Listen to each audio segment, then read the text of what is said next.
નારણપુરા ગામમાં વીજના વાયર તૂટવાની સમસ્યાથી ગ્રામજનો પરેશાન, વીજતંત્ર સામે ભારે આક્રોશ.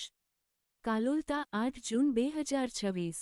પંચમહાલ જિલ્લાના કાલોલ તાલુકાના નારણપુરા ગામમાં અમુક વિસ્તારોમાં વીજ કેબલમાં વાયર તૂટવાની સમસ્યાને કારણે છેલ્લા કેટલાય દિવસોથી પૂરતા વોલ્ટેજ સાથે વીજ પુરવઠો મળતો નથી, જેના કારણે ગ્રામજનોને ઘરેલું તેમજ ખેતીના કાર્યોમાં ભારે મુશ્કેલીઓનો સામનો કરવો પડી રહ્યો છે.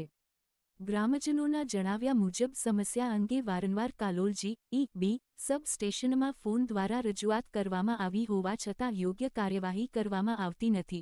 ફરિયાદો કરવામાં આવે ત્યારે અધિકારીઓ દ્વારા એકબીજા પર જવાબદારી ઢોળવામાં આવતી હોવાનો આક્ષેપ ગ્રામજનોએ કર્યો છે. ગ્રામજનોએ અનેક વખત જણાવ્યું હોવા છતાં કોઈ નિરાકરણ આવ્યું નથી, પરિણામે ગામલોકોમાં વીજ વિભાગ સામે ભારે રોષ અને અસંતોષ જોવા મળી રહ્યો છે. ગ્રામજનોનું કહેવું છે કે તાત્કાલિક ધોરણે વીજળી આવવાને કારણે ઘરેલું ઉપકરણો યોગ્ય રીતે ચાલતા નથી તેમજ વિદ્યાર્થીઓના અભ્યાસ અને દૈનિક જીવન પર પણ તેની સીધી અસર પડી રહી છે.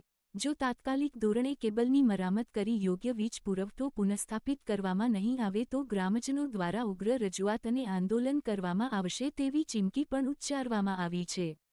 હવે જોવાનું રહ્યું કે વીજ વિભાગના જવાબદાર અધિકારીઓ ગ્રામજનોની સમસ્યાનો ક્યારે અંત લાવે છે અને નારણપુરા લોકોને નિયમિત વીજ પુરવઠો ક્યારે મળે છે.